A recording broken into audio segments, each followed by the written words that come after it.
Okay, next जो है हमारा, ठीक है, वो हमारे को जो करना है, हमारे को हमने क्रॉस प्रोडक्ट में थोड़ा सा रह गया था, उसको कंप्लीट कर लेते हैं, फिर हम नेक्स्ट चैप्टर आज स्टार्ट करेंगे। We will start up our new chapter. तो क्या चीज़ हमारी रह गई थी वो देखते हैं। मान लो जो भी पॉइंट था, मुझे नंबर ऑफ पॉइंट याद नहीं है, मान लो हमारे पास वेक्टर ए है, that is A x i cap plus A y j cap plus A z k cap, A x i cap plus A y j cap plus A z k cap, ठीक है, ऐसे करके। और vector B जो है that is our B x i cap plus B y j cap plus B z k cap. तो A x और B x vectors ऐसे करके हैं। और अगर हमारे को क्रॉस प्रोडक्ट निकालना है ए क्रॉस बी, तो उसको निकालने का एक तरीका होता है, वो तरीका होता है एक डिटर्मिनेंट का तरीका। हम ऐसे करके डिटर्मिनेंट बनाते हैं, यहाँ पे आई लिखते हैं, यहाँ पे जे लिखते हैं, यहाँ पे के लिखते हैं। आई जे के नीचे यहाँ पे आई जे के कोफिशिएंट्स लिखे जाते हैं, जैसे यहाँ पे है ए एक्स, यहाँ पे है ए वाई, यहाँ पर है ए जेड, और इसके नीचे फिर सेकंड वेक्टर के यहाँ पे है बी एक्स, फिर यहाँ पे है बी वाई और यहाँ पे है बी जेड। इस तरीके से लिखे जाते हैं और फिर इसको ओपन किया जाता है। इसको ओपन करने का एक तरीका है, वो तरीका क्या है कि आप सबसे पहले क्या करते हैं, ये आई कैप आपने लिया, इस कॉलम और इस रो को छुपा दो, फिर इन दोनों को मल्टीप्लाई कर दो, जो चार चीजें, ये चार चीजें बची, A Y into B Z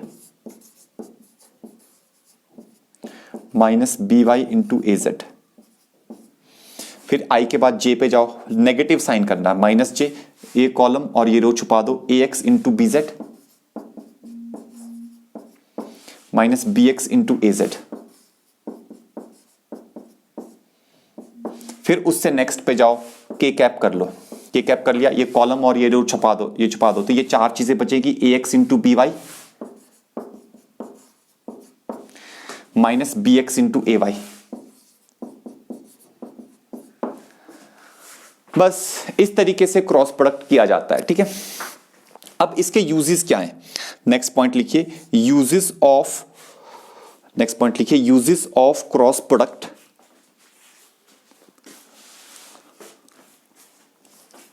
uses of cross product in physics.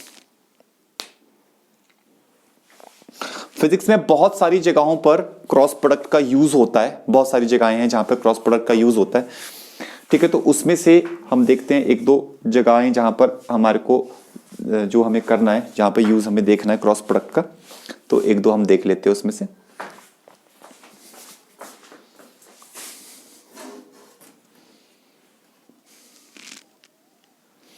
Just a minute.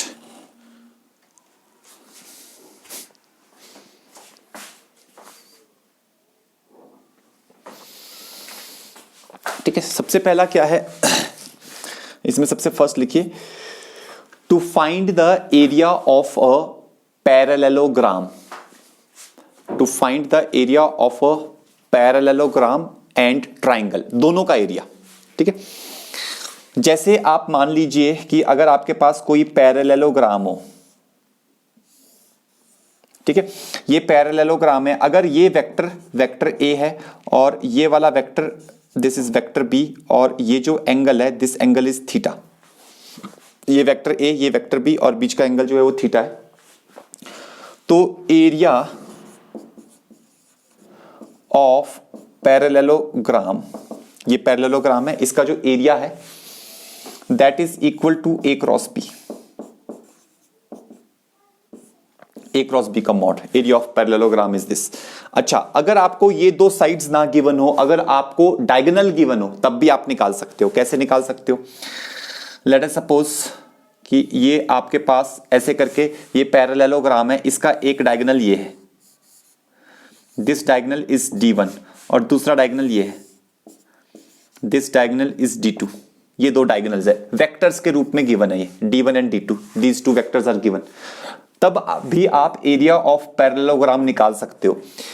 तब आपको क्या करना है, half multiplied by mod of D1 into D2, D1 cross D2, तब आपको ये करना है, ठीक है। अच्छा, उसके अलावा उसके अलावा जो है अगर आपको जो है ट्राइंगल हो, ठीक है, तो सेकंड नंबर पे ट्राइंगल लेता हूं मैं यहां पे। मान लो हमारे पास कोई भी ट्राइंगल है और हमें उस ट्राइंगल का एरिया निकालना है। दो साइड्स जो है वो उनके वेक्टर्स हमारे को गिवन है, दो साइड्स के, ठीक है, तीसरी साइड का हमारे को गिवन नहीं है, तो दो साइड्स के वेक्टर्स जो है वो हमारे को गिवन है, तो हम निकाल सकते हैं। लेट सपोज यहां पे ये वेक्टर ए गिवन है और यहां पे ये वेक्टर बी गिवन है और हमें ये एरिया निकालना है। तो ये जो एरिया है this is equal to half of A cross B. Come on, that's it. तो यही है जो कि हमारे बचा था क्रॉस प्रोडक्ट में, ठीक है। बाकी इसके ऊपर क्वेश्चंस वगैरह करेंगे, क्वेश्चंस वगैरह अभी करने की जरूरत नहीं क्योंकि अभी इसका यूज भी नहीं है ज्यादा, ठीक है। क्रॉस प्रोडक्ट से डॉट प्रोडक्ट तो चलो यूज हो जाएगा, अभी क्रॉस प्रोडक्ट की यूज हमारे पास 5th यूनिट में टॉर्क में ही होगा और फिर +2 में इसका यूज है, ठीक है। तो आगे चल के हम इसके क्वेश्चंस वगैरह करेंगे। तो यहां पर हमारा क्या होता है, बेसिक मैथमेटिक्स यहां पर हमारा खत्म हो जाता है, basic mathematics is over. Now I am moving to the next chapter now.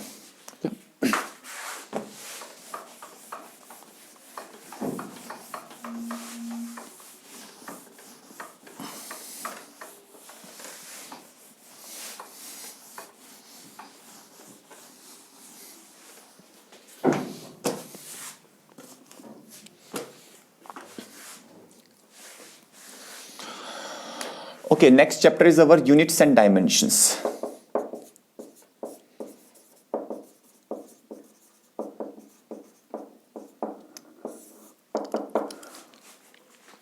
Units and dimensions, ठीक है। तो ये चैप्टर हम करेंगे और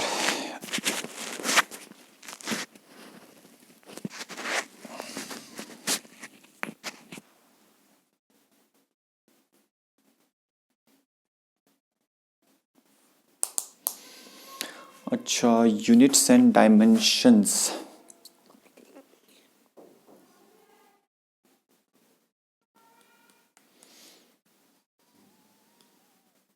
अच्छा नहीं, इसको नहीं करते, रुक जाते हैं इसमें ना,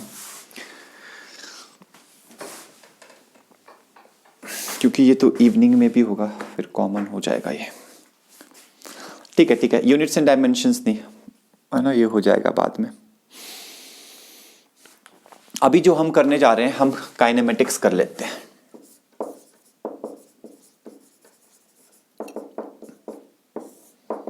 late us begin with our kinematics, ठीक है। It's better to start now, ठीक है।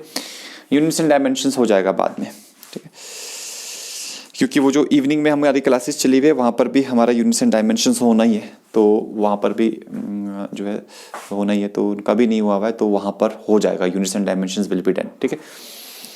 So I am moving on to this chapter that is called as the kinematics. अच्छा, kinematics है क्या? What is kinematics actually? Okay. तो kinematics जो है, सबसे पहले हम इसकी डेफिनेशन लिखते हैं। लिखिए, it is the branch of, है ना, डेफिनेशन लिखिए, it is the branch of physics in which we study about motion, in which we study about motion without considering the cause of motion, without considering the cause of motion. So kinematics is something which is related to motion. So kinematics is something which is related to what? It is related to motion without considering the cause of motion. What is cause of motion? Cause of any kind of motion is actually force. Force causes motion. अगर force होता है तो वो force जो है that is the cause of motion. Okay? तो cause of any kind of motion is force. तो force is the cause of motion. तो हम force के बारे में नहीं पढ़ेंगे। अच्छा, फिर एक और चीज होती है dynamics, वो भी यहीं पढ़ लेते हैं। डायनेमिक्स क्या होता है? Dynamics is that branch in which we study about the cause of motion, ठीक है। तो शॉर्ट में लिख लो, it is the branch in which we study about the cause of motion. Cause of motion is what? It is force, it is force. Okay, then comes mechanics. Mechanics is what? Both taken together. Kinematics plus dynamics. This is called as mechanics. Mechanics is the branch of physics in which we study about the motion as well as its cause. कि भी motion हो रहा है, what is the cause of that motion, everything we study in mechanics.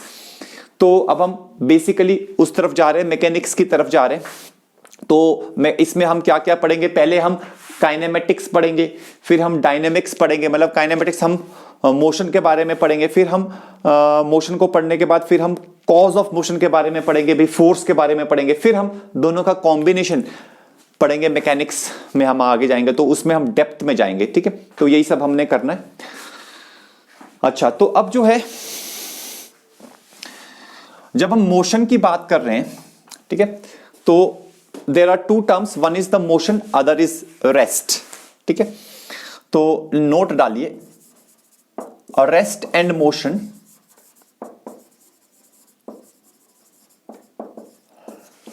Are relative terms. Rest और motion जो होते हैं they are relative terms. There is nothing like absolute rest and there is nothing like absolute motion. See how, अगर मैं आपसे बोलूं कि भाई आपके आसपास देखो कोई ऐसी चीज जो कि रेस्ट पे है, ठीक है, तो आप क्या बोलोगे कि भाई ये टेबल या चेयर या बेड, आप जहां पे भी बैठे हो तो आपको लगेगा जैसे यहां पे हम बोल सकते हैं ये व्हाइट बोर्ड ये रेस्ट पे है, ठीक है। But this is not truth. Why? Because जो भी चीज आप बोलोगे that thing is lying on the earth. Now if you see the earth, this is earth, earth is rotating about its axis. Earth गोल घूम रही है अपनी एक्सिस के ऊपर। अगर अर्थ गोल घूम रही है अपनी एक्सिस के ऊपर तो इसका मतलब क्या है? इसका मतलब यह है कि जैसे अर्थ ऐसे गोल घूम रही है, इसका मतलब इसके ऊपर रखी हुई सारी चीजें भी गोल गोल घूम रही है। अर्थ के ऊपर रखी हुई सारी चीजें भी गोल गोल घूम रही है। तो अर्थ के ऊपर आप भी हो, जिस रूम में आप बैठे हो वो रूम भी अर्थ के, यहां पे मान लो अंदर आप हो, वो रूम भी अर्थ के ऊपर है और वो अर्थ के साथ गोल गोल घूम रहा है। जैसे ये व्हाइट बोर्ड है, ये व्हाइट बोर्ड जो है, ये व्हाइट बोर्ड भी अर्थ के साथ गोल गोल घूम रहा है। अर्थ एक चक्कर काटती है कितने टाइम में? 24 घंटे में, एक दिन के अंदर, 24 आवर्स के अंदर अर्थ इस एक्सिस के अबाउट एक चक्कर काट लेती है। इसका मतलब हमारा ये व्हाइट बोर्ड भी एक चक्कर काट लेता है 24 घंटे के अंदर, ठीक है। उसके अलावा अर्थ का मोशन जो है वो सन के चारों तरफ भी है। सन मान लो ये दिस इज सन, तो यहां से ऐसे करके अर्थ का मोशन सन के चारों तरफ भी है। एक साल के अंदर अर्थ जो है सन का पूरा एक चक्कर काट लेती है 365.25 डेज में, ठीक है। तो अगर वो एक साल के अंदर पूरा चक्कर काट लेती है तो इसका मतलब है ये जो व्हाइट बोर्ड है, ये व्हाइट बोर्ड भी एक साल के अंदर पूरा अर्थ का चक्कर काट लेता है। आप लोग अर्थ नहीं, सॉरी, सन का चक्कर काट लेता है। आप लोगों ने भी सन के बहुत सारे चक्कर काटे हुए हैं। जितनी भी आपकी एज है, अगर आपकी एज 17 है, 18 है, 19 है, जो भी आपकी एज है, उतने चक्कर आप अभी तक सन के काट चुके हो। तो बेसिकली ये जो व्हाइट बोर्ड है it is not having rest, it is not at rest. आपका जो टेबल है, आपका पेन है, आपका चेयर, आपके घर में जो कुछ भी है, आसपास जो कुछ भी है, एवरीथिंग इज मूविंग विद अर्थ, ठीक है। तो सवाल ये उठता है कि हमें ये व्हाइट बोर्ड क्यों रेस्ट पे नजर आ रहा है? Because it is at rest with respect to us. Actually हम और व्हाइट बोर्ड दोनों इकट्ठे अर्थ पे मूव कर रहे हैं, ठीक है ना। इस रूम के अंदर हम भी हैं और व्हाइट बोर्ड भी है, दोनों इकट्ठे मूव कर रहे हैं, तो ये हमारे पास क्या है? ये रेस्ट पे है but relative to us, but absolutely ये रेस्ट पे नहीं है, एब्सोल्यूट रेस्ट पे नहीं है, but it is at rest with respect to us, हमारे रिस्पेक्ट में ये रेस्ट पे। समझ रहे हो बात को, ठीक है। तो इसीलिए कहा गया rest is a relative thing. Okay, motion क्या है? इसी तरीके से मोशन भी, जैसे मान लो हमारे पास एक ये बस है, लेट अस सपोज ट्रांसपेरेंट बस है, ठीक है। ट्रांसपेरेंट बस है, इसके अंदर है दो लोग, यहां पर एक पर्सन है ए, यहां पर दूसरा पर्सन है बी। और ग्राउंड के ऊपर कोई पर्सन है, दैट इज सी, और ये बस ऐसे चले जा रही है। अब पर्सन बी भी ए को देख रहा है, पर्सन सी भी ए को देख रहा है। Let us suppose both of them are looking at C, looking at A, B and C are looking at A. अच्छा, बस के अंदर अगर दो बंदे खड़े हो तो उनको कैसा नजर आता है? बी को ए कैसा नजर आएगा? रेस्ट पे।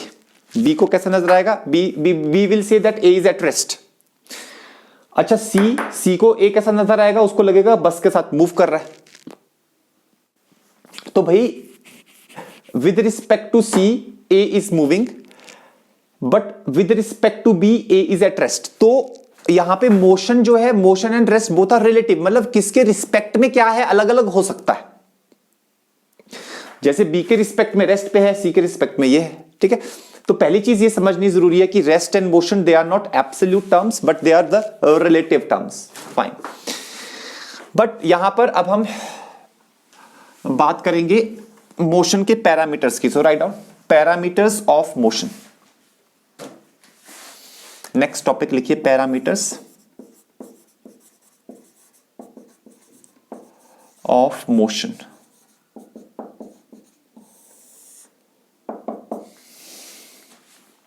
Late us start this one, ठीक है। Parameters of motion. पैरामीटर्स का मतलब क्या होता है? वो चीजें मोशन से रिलेटेड, वो चीजें जो पढ़नी हमें जरूरी है ताकि हम मोशन को समझ सके, किस टाइप का मोशन हो रहा है उसको हम समझ सके। तो मोशन से रिलेटेड चीजें जो कि हमारे को पढ़नी जरूरी है, that's why to understand the motion, what type of motion is going to happen. Okay, तो इसमें सबसे पैरामीटर ऑफ मोशन में सबसे पहली टर्म है डिस्टेंस। डिस्टेंस एंड डिस्प्लेसमेंट, दोनों इकट्ठे ही समझा देता हूं। लिखिए, थोड़ा सा लिख लीजिए। Distance is the length of total path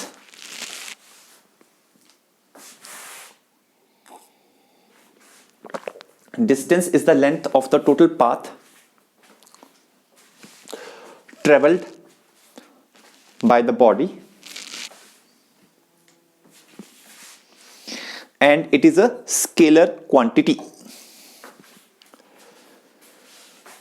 and it is a scalar quantity.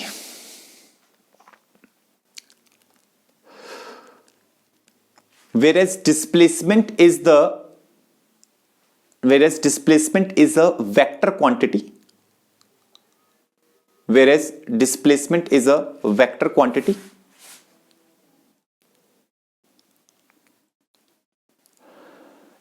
Displacement is a vector quantity,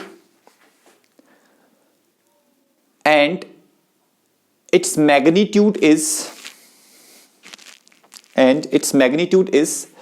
the shortest path between the initial and the final point.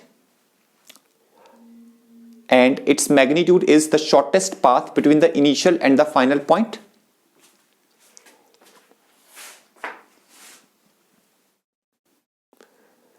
Its magnitude is the shortest path between the initial and the final point, and its direction is from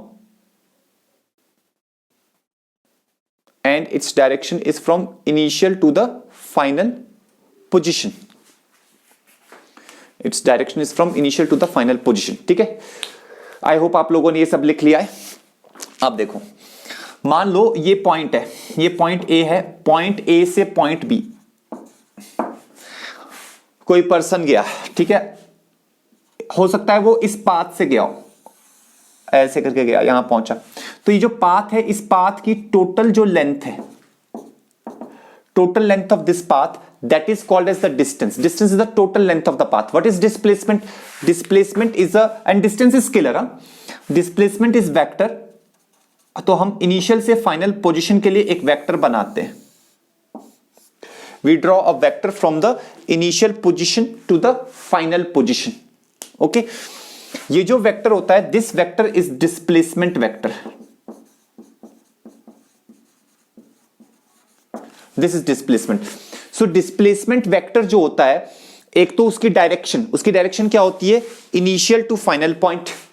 दूसरा उसका magnitude क्या होता है, that is the length of the shortest path between the initial and the final point, that is the length of the shortest path between initial and the final point. ठीक है, तो इसके ऊपर क्वेश्चंस आते हैं। जैसे मान लो हम फर्स्ट क्वेश्चन करते हैं, फर्स्ट एग्जांपल करते हैं। लिखिए, a person starts from origin, point A लिख लो, A 0,0, person starts from A 0,0 goes to B 4,0 then to C 4,5 and then to D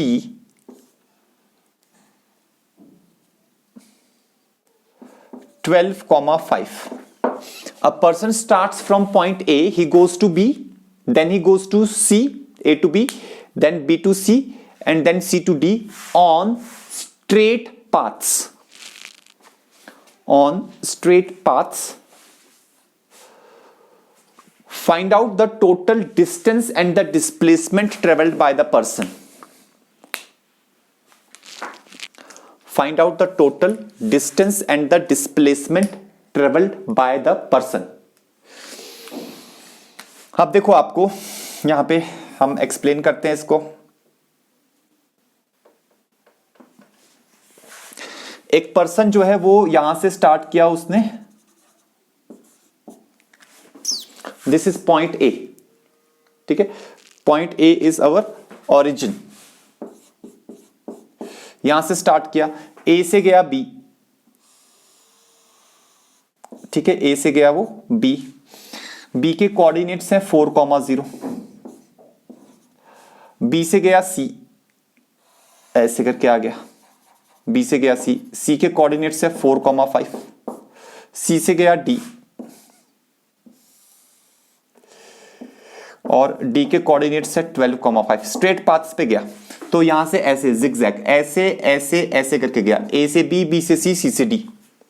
तो टोटल डिस्टेंस कितना ट्रेवल किया, length of the total path, ये length कितना है 4, यहां से यहां गया, ये लेंथ कितना है 0 से 5, ये लेंथ कितना है 5, ये ऐसे हो गया। और ये वाला लेंथ कितना है, ये वाला लेंथ है, देखो यहां पे 5 तो सेम है, y कोऑर्डिनेट बदल नहीं रहा, सिर्फ x कोऑर्डिनेट बदल रहा है। x कोऑर्डिनेट कहां से कहां बदल रहा है, 4 से 12 जा रहा है 4 से 12। अगर x कोऑर्डिनेट 4 से 12 जा रहा है, इसका मतलब x कोऑर्डिनेट 8 यूनिट से बढ़ रहा है, तो ये लेंथ जो है, ये लेंथ 8 है, तो ये लेंथ 8 होगी। तो डिस्टेंस कितना हो गया, distance is 4 + 5 + 8, this is the distance. You can solve it, 4 + 5 9, 9 + 8 कितना हो गया 17 मीटर। अच्छा, उसके बाद डिस्प्लेसमेंट,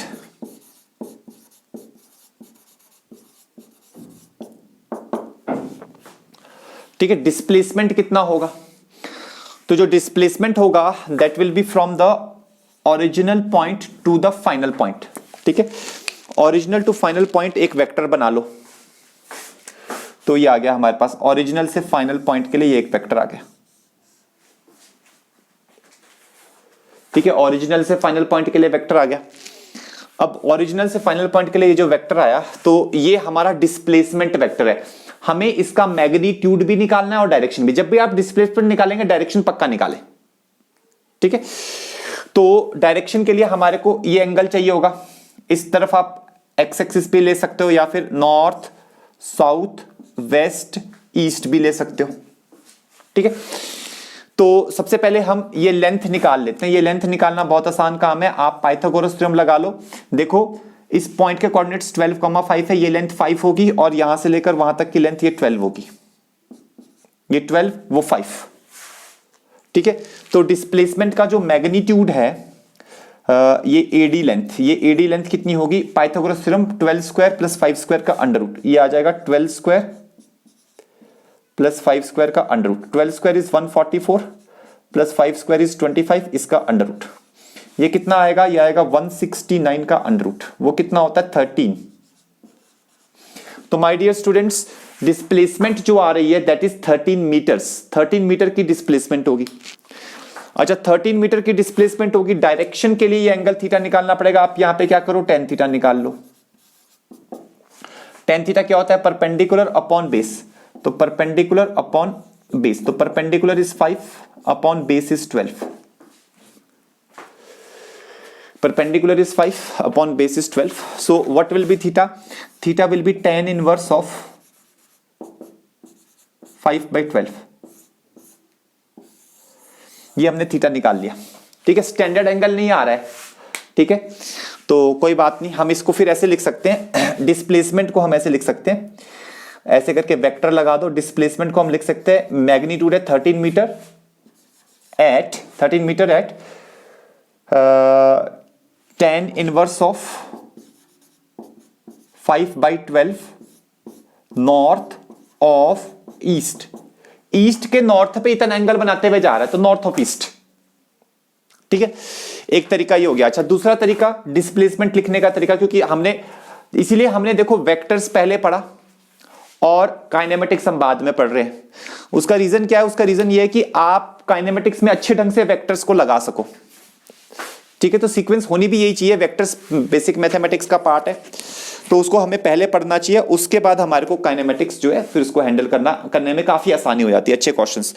अब देखो डिस्प्लेसमेंट निकालने का, ये जो डिस्प्लेसमेंट है ये निकालने का एक और तरीका है, आप इसको आई कैप और जे कैप की टर्म्स में भी निकाल सकते हो।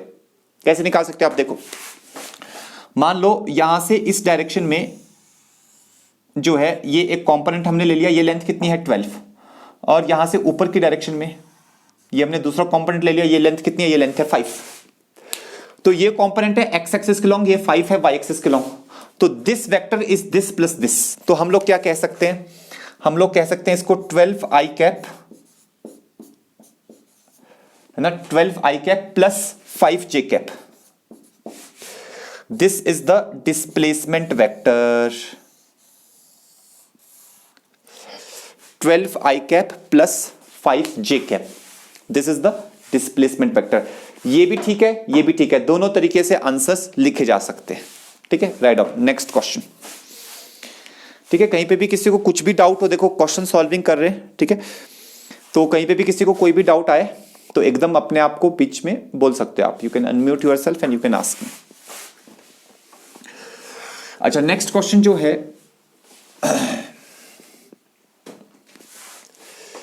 ग्राउंड के ऊपर, नेक्स्ट एग्जांपल जो है डिस्टेंस और डिस्प्लेसमेंट का करते हैं, ये वाला एग्जांपल। ये ग्राउंड है, ग्राउंड के ऊपर एक व्हील चल रहा है, पहिया, this is the wheel,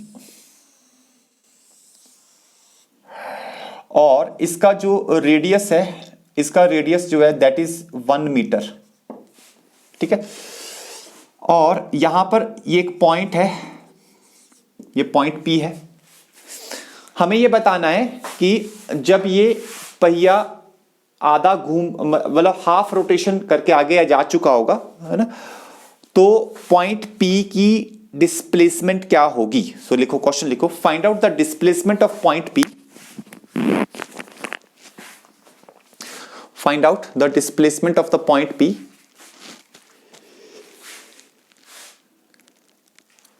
when the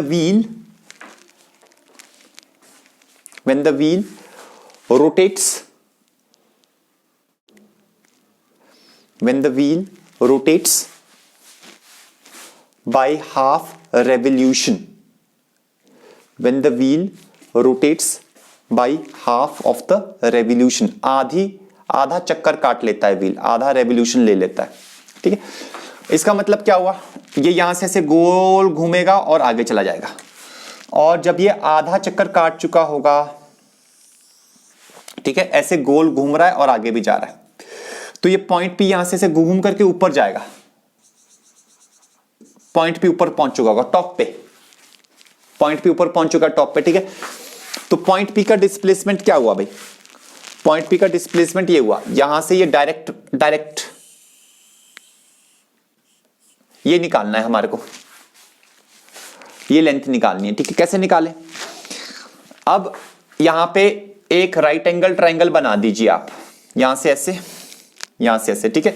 ये है डायामीटर, अगर इसका रेडियस 1 है तो डायामीटर क्या हो जाएगा 2 मीटर, और यहां से लेकर यहां तक की लेंथ ये हमें निकालनी है कि ये लेंथ कितनी होगी, ठीक है, ये लेंथ कितनी होगी?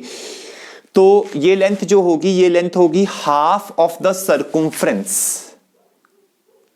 ठीक है, तो सर्कुम्फ्रेंस क्या होती है? Circumference of a circle is 2 pi R. तो उसका हाफ कितना हो जाएगा? उसका हाफ हो जाएगा ये सर्कुम्फ्रेंस का half, that will be equal to pi into R. कैसे होगी वो मैं आपको एक्सप्लेन करता हूं। आप देखो, जब ये ऐसे गोल घूमेगा तो ये जो पोर्शन है, ये इसको मैं ब्लैक कलर का कर रहा हूं, ये जो पोर्शन है,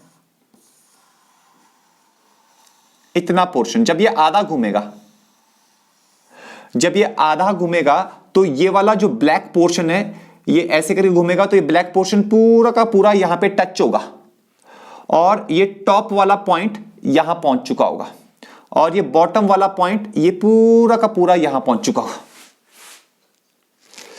तो बेसिकली जो ये पूरा ब्लैक पोर्शन है, जब ये पूरा गोल घूमेगा तो ये पूरा ब्लैक पोर्शन यहां पे ऐसे टच होते हुए टच होते हुए टच होते हुए टच होते हुए यहां तक आएगा, तभी तो हम कहेंगे कि आधा रोटेशन कंप्लीट हो गया।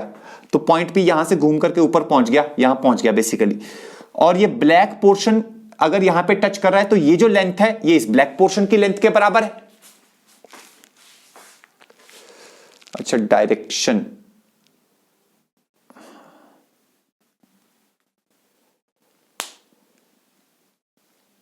Okay Umang, you have given some, ठीक है ठीक है, अभी देखते हैं।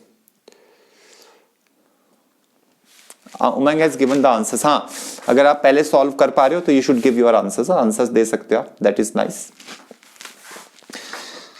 अच्छा, तो पाई इंटू आर ये आ जाएगा हमारे पास, पाई इंटू रेडियस कितना है? रेडियस हो गया 1। ठीक है, तो अब ये जो डिस्प्लेसमेंट है,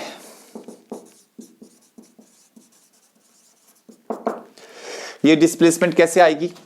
ये डिस्प्लेसमेंट इस तरीके से आएगी कि भाई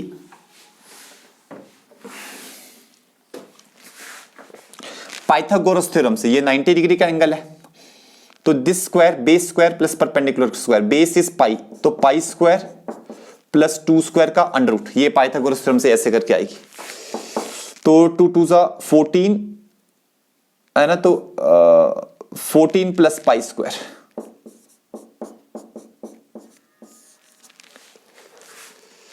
ठीक है, this is the displacement actually, 14 plus pi square. What is the, हाँ यस यस यस, हाँ बोलो। ओ सॉरी 4,